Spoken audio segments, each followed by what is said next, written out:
free tool online called Animatron, and how basically with zero knowledge, I'm assuming that you know nothing about animation other than that you've seen an animation.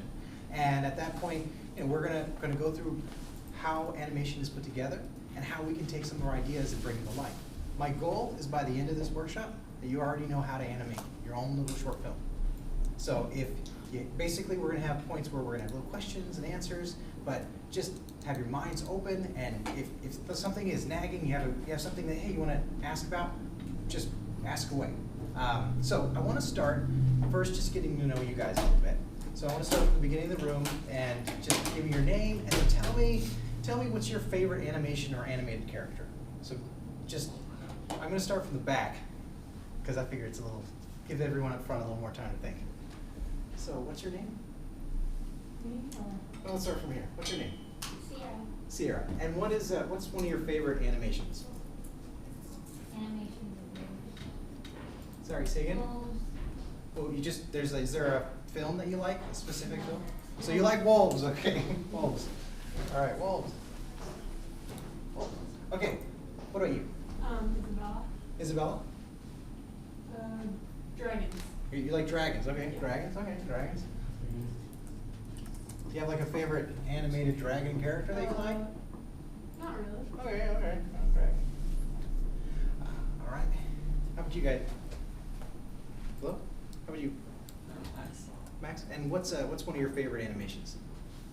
Japanese animation. All right. So you like Japanese animation? Is there a specific anime that you like? Lots of them. Just lots. Okay.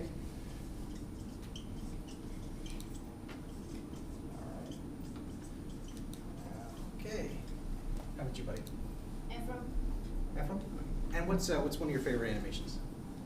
Or character? What's your favorite animated character? Don't know.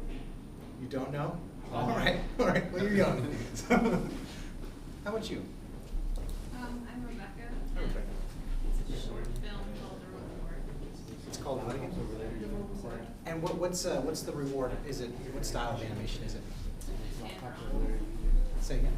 Hand drawn. Oh, hand drawn. Oh, it's a hand drawn. Okay, so now we have.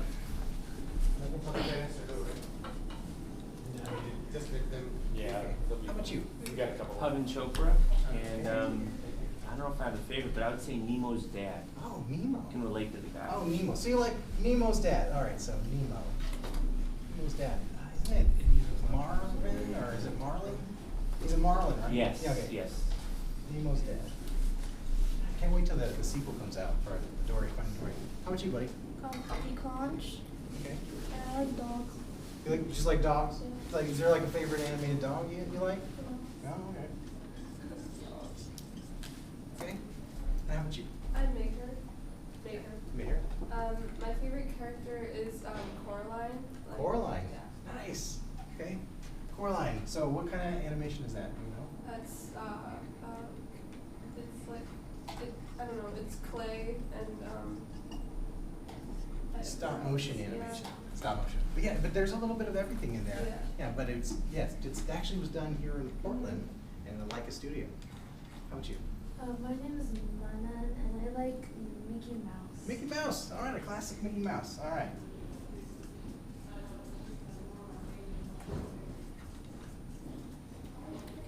How about you?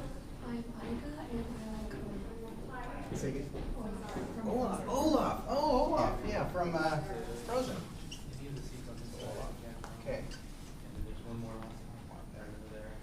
And how about you? Bert, and I like a lot, but I'll mention Sita Sings the Blues. Sita Sings the Blues. I've not heard of that. What is that? It's a retelling of the Ramayana. Oh, well, that's cool. Yeah. Retelling of Ramayana. I don't know how to spell Ramayana. Let's just say Sita Sings the Blues.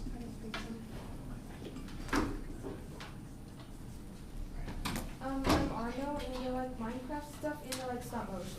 Nice. Okay, so Minecraft. Kind of a pixel art-ish, sort of. Yeah. And then plus stop motion. All right. And how about you? Hi, my name is Yash, and I like the Tale of Three Brothers from the Deathly Hallows. Oh, that's fantastic animation from Harry Potter. Love that animation. That's really good stuff. And how would you? My name is Shrek. I would say Donald Duck. Donald Duck? Okay, classic Donald Duck.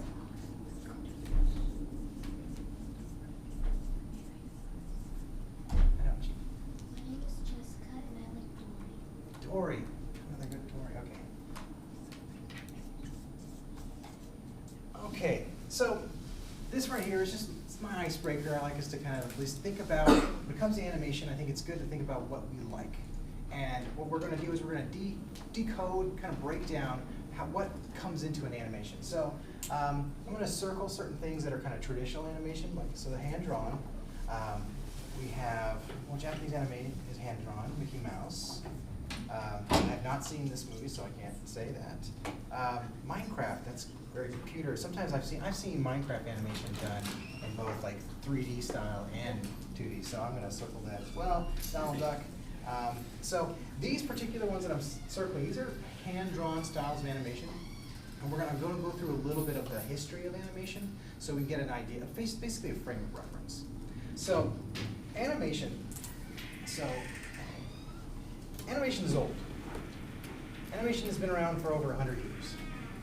And the interesting thing is that in America, we're more obsessed with more the 2D and the 3D stuff.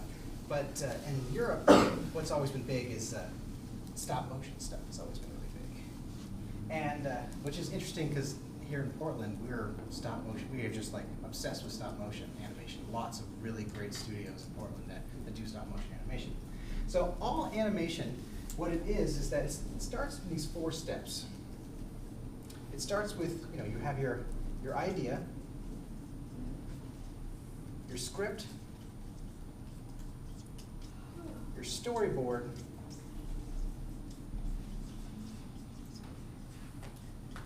and then your animatic.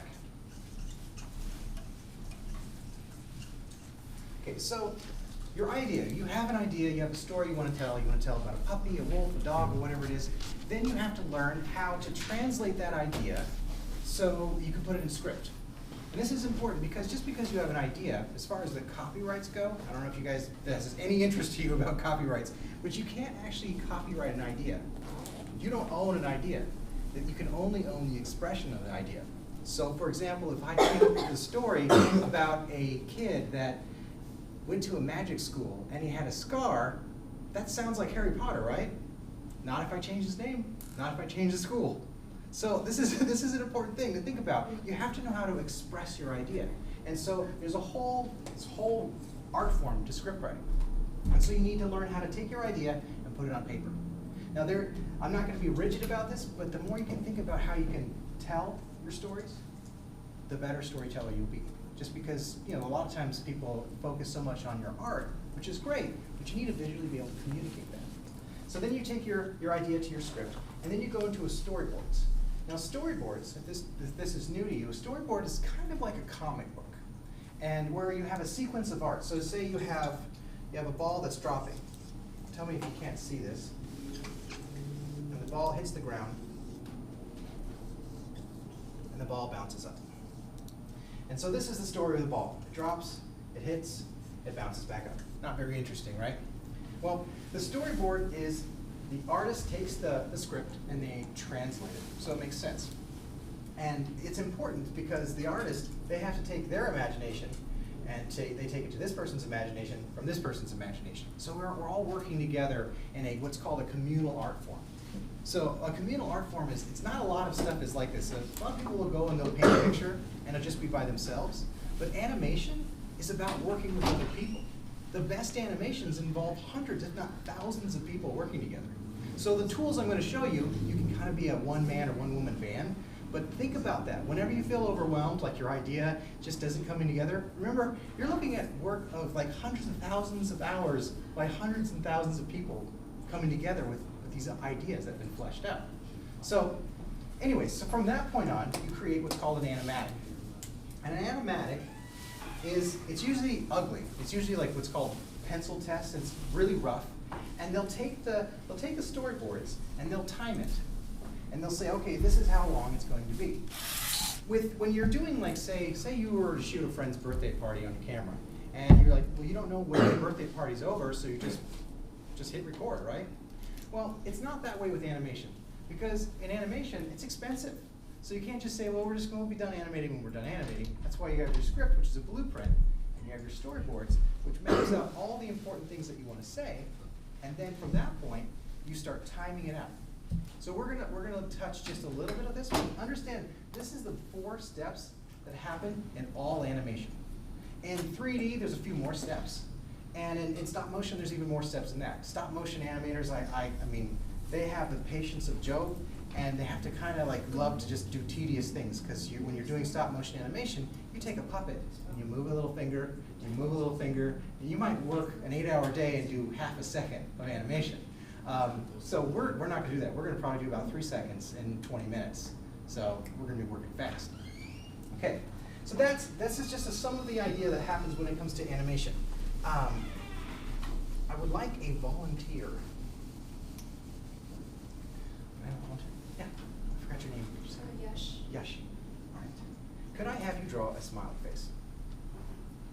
Doesn't have to be, just has to look like a smiley face.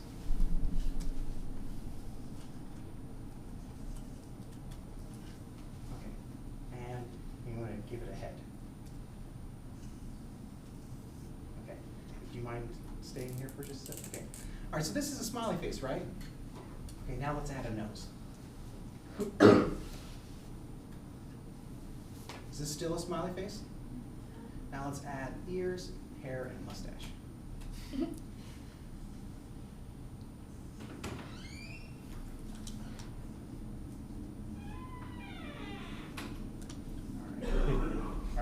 Now let's add sunglasses and piercings and a goatee.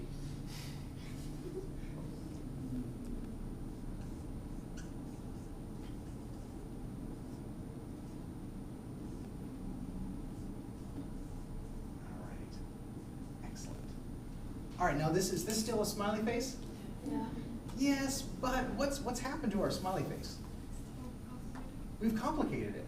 So thank you so much. So what happens is, in animation, there's this idea when you're telling stories that you're trying to design your story. So when we started off with just the smiley face, it was just smiles, it could have been anything. You can look at an image and you can project, well, it's a smiley face. That's why we use emoticons. Now emoticons, if you notice that they've been getting more complex, that you can do anything. You can pick the color of your skin, you can do nail polish, and you can do birthday cakes, and there's all this stuff that's like, man, you can get really descriptive. But the fact is, when you have something that's like this, you don't really know exactly if it's trying to be a smiley face. So what I want you to think about is a good animation is well designed. Something that's well designed, you have to think about it from the beginning to the end. Now, some people may not agree with my opinion, but have you guys seen The Good Dinosaur? Yeah. Okay, I have a critique about The Good Dinosaur. I'm not saying it's a bad movie, I just had a critique, okay?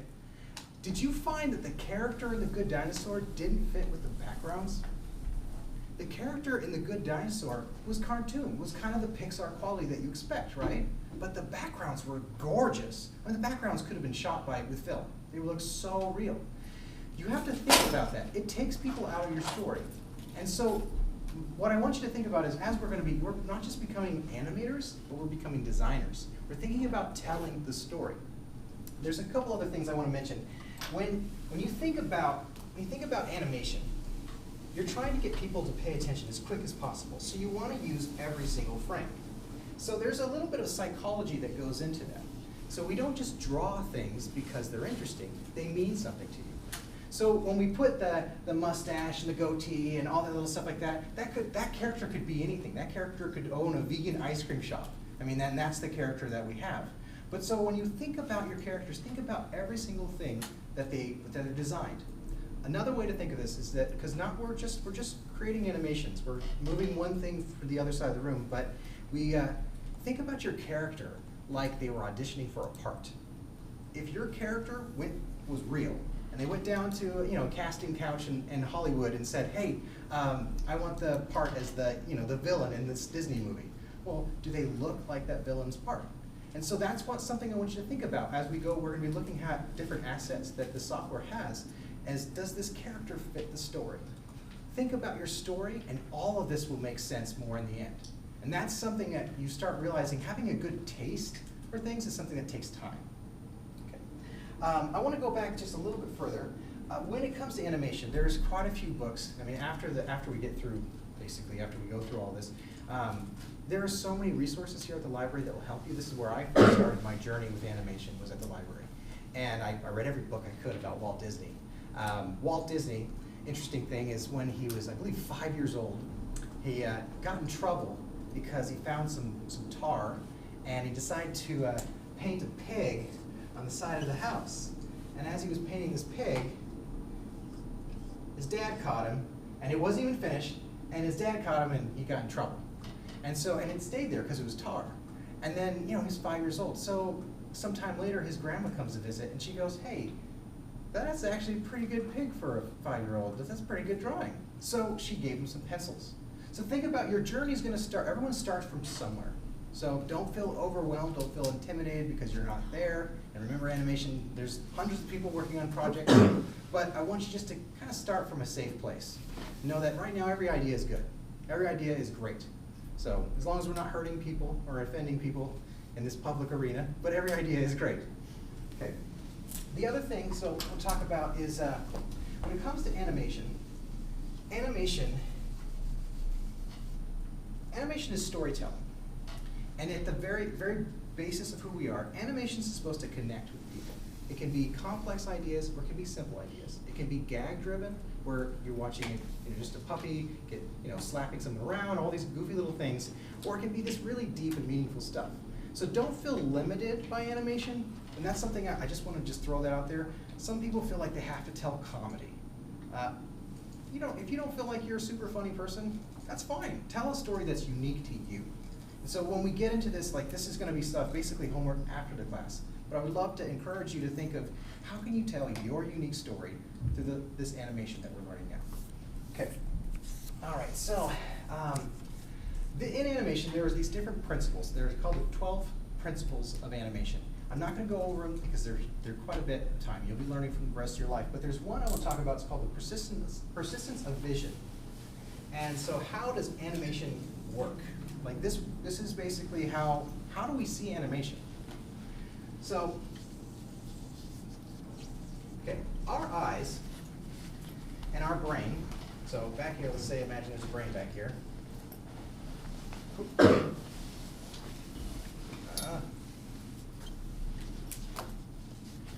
They're constantly communicating to each other. So your eyes are talking to your brain. And when you take your hand, everyone lift up your hand real quick, okay? And I want you to wave it across your face. And while you're doing that, I want you to blink really fast. Okay, now stop. All right, this is kind of goofy, right? But our mind and our eyes, they're communicating to each other, and it's connecting the dots. Even though you move your hand like this, your brain says it fills in those in-between motions. My eye may only see my hand here and my hand here, but my brain filled in all that gap right there. Have you noticed this before? This idea is called persistence of vision. And so the way that animation works, the way they used to do it a long time ago, is they would draw 24 frames per second. So that means when the camera would roll, there would be 24 drawings. So drop the ball, still drawing, then hits the ground, bounces up, and there we go. That's approximately 1 second. So these guys were insane. They were drawing constantly. We're going to be learning some shortcuts because thanks to software, we've learned how to draw this character, this little ball, and then this little ball. Now from 24 to 3. So what the fascinating thing is that our minds will fill in those gaps. And that this is something that is going to be consistent no matter what style of animation you learn. You have to think about how we can tell the story in that space between where does something start, where does something interact, and where does something end. Just like with our persistence of vision, how our brains are talking to our mind and to our eyes and saying, hey, I can connect those dots. All right, so as this was happening, as we were learning about persistence of vision, have you guys ever seen any old movies? kind of like, you know, Buster Keaton, like, you know, the Charlie Chaplin stuff, just make me feel old. Okay, all right, so some of us have. Okay, you guys remember in those like old movies, everyone's moving kind of choppy? Have you seen that? Like, why does everyone move choppy? Because they didn't figure it out. Technology hadn't caught up yet. And so they were actually closer to 12 or 18 frames instead of the 24, and so that's why everything looks a little fast. Have you ever seen, say, oh gosh, have you seen The Hobbit in 48 frames? It's weird, isn't it? Have you ever gone to like Best Buy and you see a movie that you thought was cool, but then now you see the special effects and it looks like a soap opera? Like, yeah, you ever seen that? Like, whoa, what's happening with that? It's because they've had so much time to make technology so great that they forgot that our eyes are not as good as technology is now. So we actually like that dark 35 millimeter that when you're inside a cinema, our eyes think that looks great. Because, not just because we've been conditioned to it, because that's about as high resolution as we get. So this 4K, 8K obsession that everyone wants to push the technology, we're seeing details that we won't know. So you don't want to see those details, because you can't. Anyways, technology and animation. So this is something this is a bigger concept to think about, but animation has always been at the cutting edge of technology. So if you want to see cool animation, check out new technology. It's like 100 years ago. Wow, the Lumiere brothers, these French guys, they came up with this camera that they could develop a film and they could project it in public. Now, Edison had his own little type thing where it was penny arcades. And you guys might even be familiar with penny arcade comics, but where people would pay a penny and they'd watch a movie inside a little device, and there was just one person at a time. Well, the Lumiere brothers are like, no, forget that. Let's just put our movie out so everyone can see it. Well, these guys, they took a footage of a train coming in, and they were in a cafe, black and white video, projected on a wall. People freaked out. They thought, oh, there's a train coming through the wall. It was so far out to them. They're like, no way, this is too real. And that was, of course, 100 years ago, but that's like when we think about, gosh, King Kong, or even The Hobbit, or gosh, I would say Lord of the Rings Gollum character. That's a great character. It's just like it looks so real. So animation and technology, they're always like right here at the cusp, new things that are happening. That's why we've been moving more and more to, like, traditional animation has become less and less more TV.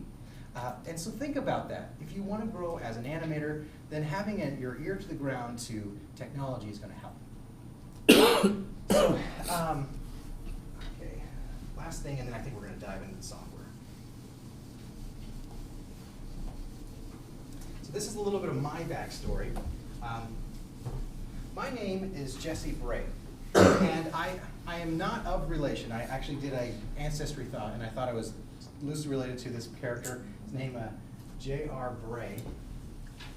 I don't expect you guys to know who this is, but J.R. Bray had the first animation studio ever in America. The first, before Walt Disney. And J.R. Bray, he was kind of a bad person. So at the time, he had a studio, and it was a big deal back then when they were making these animations. If you could get like 6 seconds a week, if you were working everybody to the bone and they could make 6 seconds of animation a week, that was right on.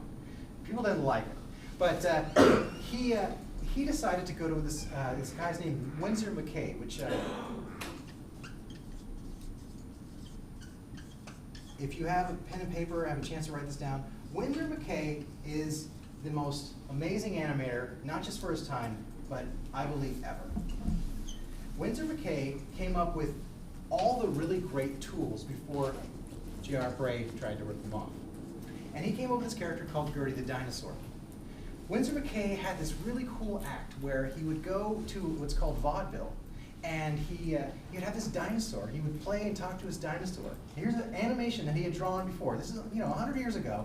And then he would throw a pumpkin in its mouth, but it would be behind the screen, and the dinosaur would catch it. And he would interact with his animation. Interactivity 100 years ago, before Steve Jobs, before everything that we think is cool and normal now. And this guy was doing it 100 years ago. Anyways, John Randolph Bray decided to pretend to be a news reporter and come to Mr. McKay's studio. So John Randolph Bray's at his studio, pretending to be the press, and he goes, oh, this is so interesting. Let's learn about all these things. And so Winsor McCay, being a nice guy, he shows him all the techniques of how he does his animation. And then right after that interview, Mr. Bray takes off and goes straight to the patent office and tries to patent Winsor McKay's technology. And of course he got in legal trouble. But see, it's a normal thing with technology and inventors that back then everyone was kind of fighting each other and backstabbing each other. But this is an interesting part of animation history. And I think that the more you can learn about where animation came from and how it works, the more you can say, hey, you know, you can try every style out there. Because what you might like now as an artist might change in 5-10 years. And you don't have to be limited to one style or the other. Learn things that don't change. Okay, so I think that's pretty good in a lecture. I think we have, does anyone have any like burning questions about animation or animation history before we start learning to use the software? Take that as a yes? No? We're good? Okay. If I could have everyone go online and log into Animatron, so or type Animatron.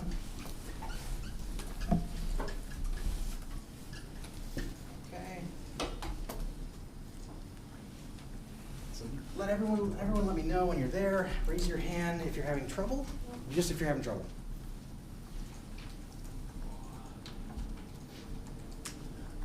Some of you may have to log into the Wi-Fi first. Oh yeah. Might have to too.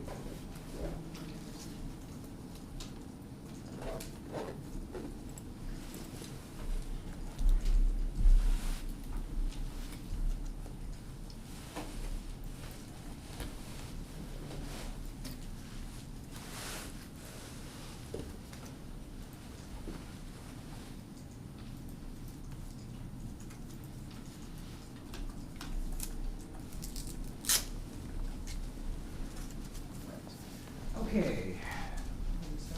Turn on, buddy. To hold it for a second. Yeah. Cool.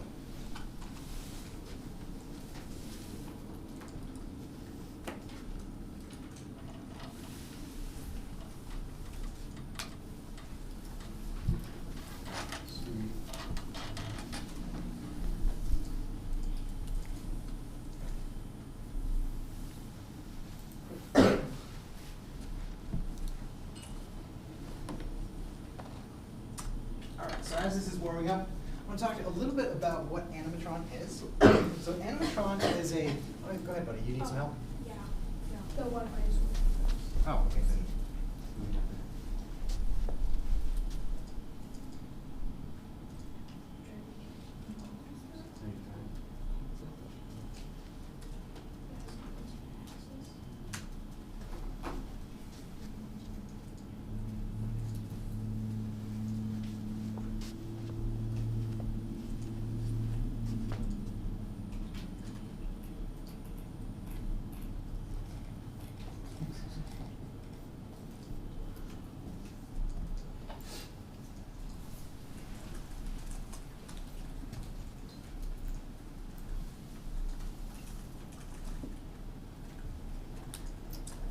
Okay, is everyone here on this set right now? Raise your hand if you're having any trouble. Oh yeah, that's the landing page for sure, yeah. But mine, sorry, I'm logged in, so I'm gonna give you guys a chance to, oh yeah, that's a nice mouse, buddy. It's the same one, mouse twins.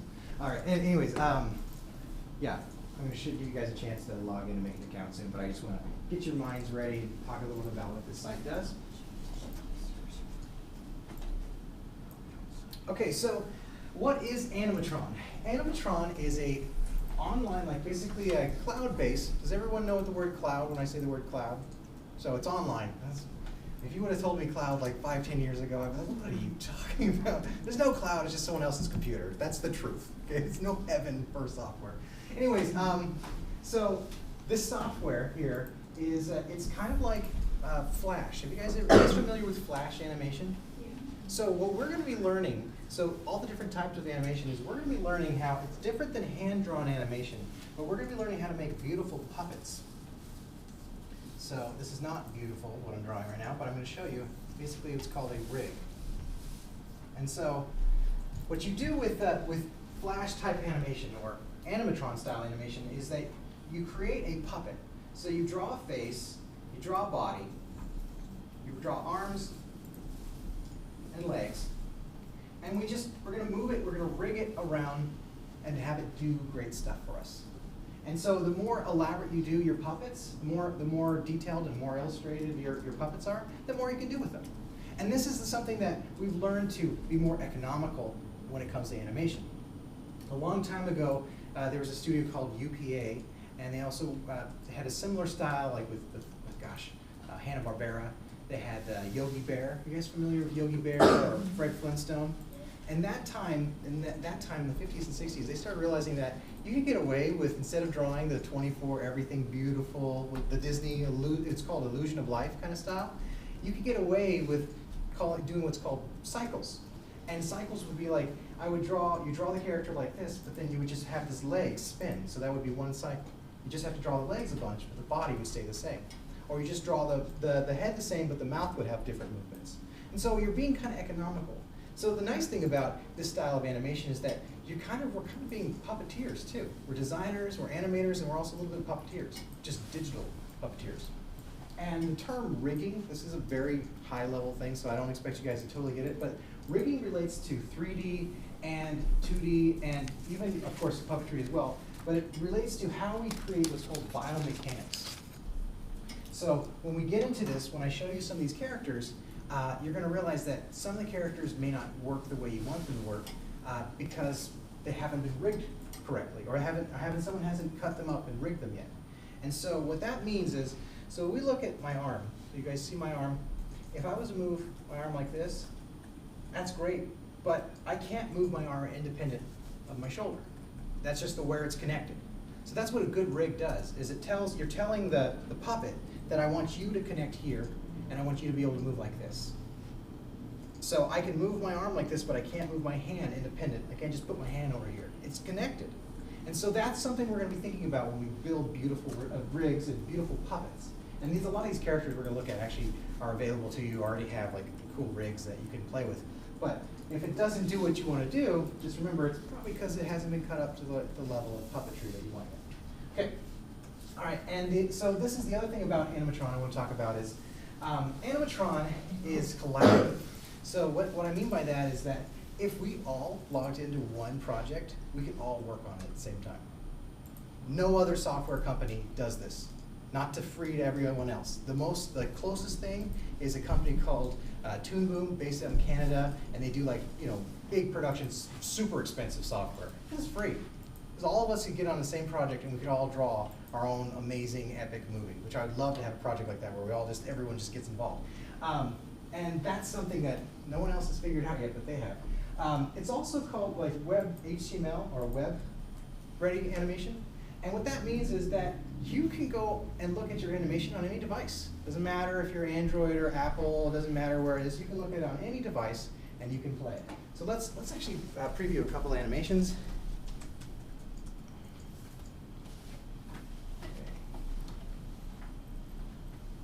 I think I may not have audio, so okay.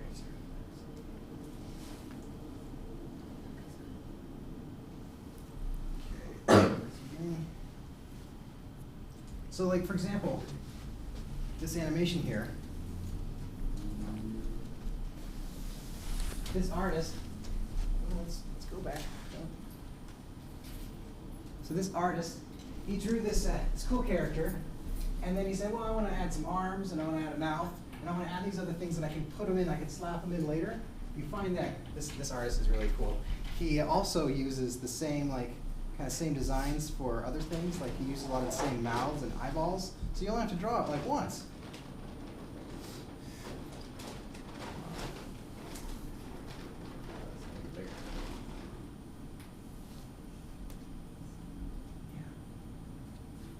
Does anyone have any questions? Is there any nothing? No questions whatsoever? Okay, so what I would like you guys now is for us all to create accounts. And the reason why I want you to create an account is that in order for you to save your free animation, you have to have an account. It doesn't cost anything, it's free. So what we want to do is, it should be at the top, there should be a create account right up here, or log in. And, oh cool, awesome, thanks dude.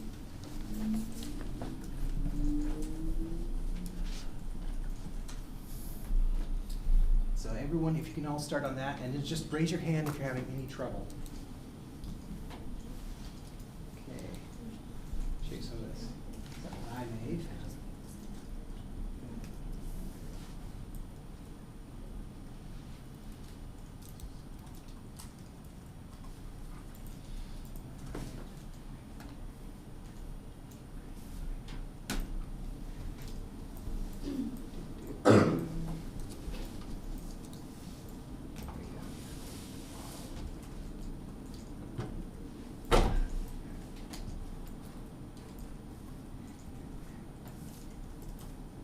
Okay.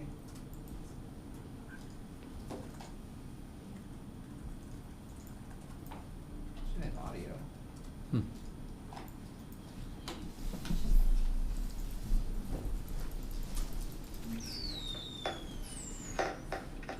That's weird. Excuse me? What's up, buddy?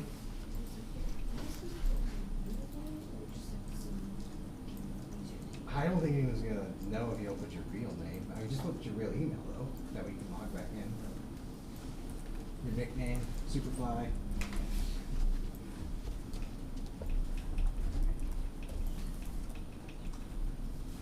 Should audio play out? Let's try that one.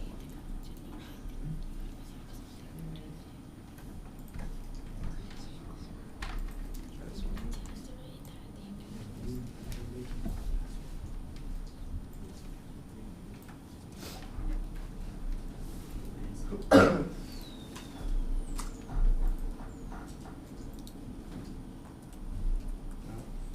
Bummer, dude. Okay. Oh, yeah, you need stuff?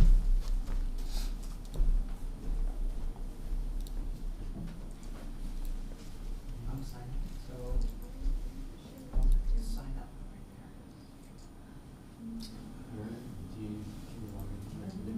Oh, yeah, create account. Well, I do have an email campus account, but it doesn't have a mail.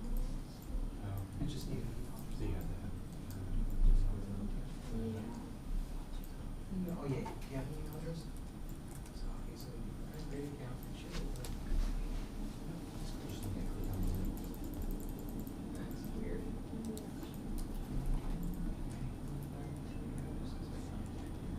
Cool, buddy. Refresh, maybe it's in here. Okay, create a email again. Oh, so just type in your email address. Well, I can do Is everyone doing okay?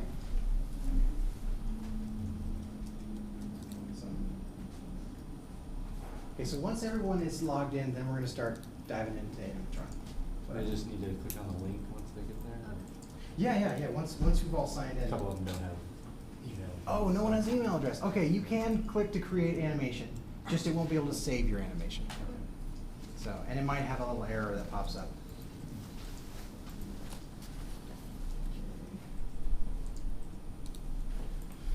Okay. Raise your hand if you are not, let's say, if you don't see this create animation. Oops, let me close this one. Raise your hand if you've not logged in or if you're not ready to. All right, I'll be real quick.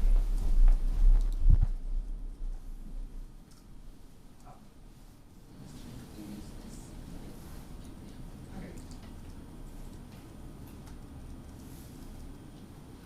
All right, so let's all click create animation.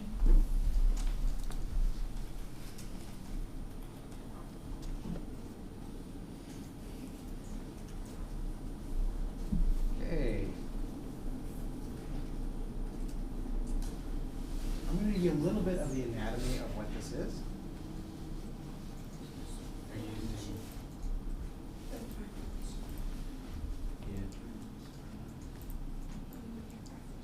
Okay.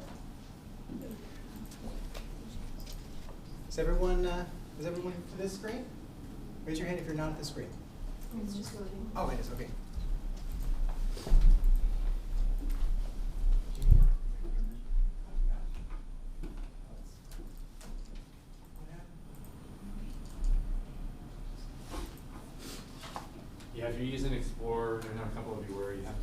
Firefox. Isn't that how you used to have Explorers and download Firefox or Chrome? Yeah, exactly. All right. So there's a little tutorial that's set up for if you're free to use, but it's your first time.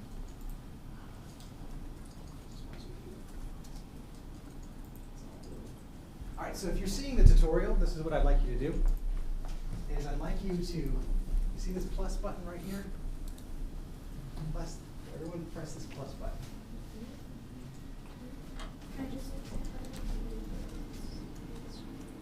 Yeah, there's a, if you can stretch your cord back to that. Okay, now I want to just kind of give you a breakdown of what this is, basically what all of this looks like. So in animatron, this is what you're called, right here is your canvas. This is where you're going to do all your fun, beautiful, mind-blowing artwork. Over here is called your scenes. So if you watch a movie, you notice how it cuts the next scene. That's what you're going to do. That's basically the frame that whatever story you want to tell, and this little image right here, you're going to have the scene. That's what's all going to live right here in the scene. Down below, this right here, this is your timeline.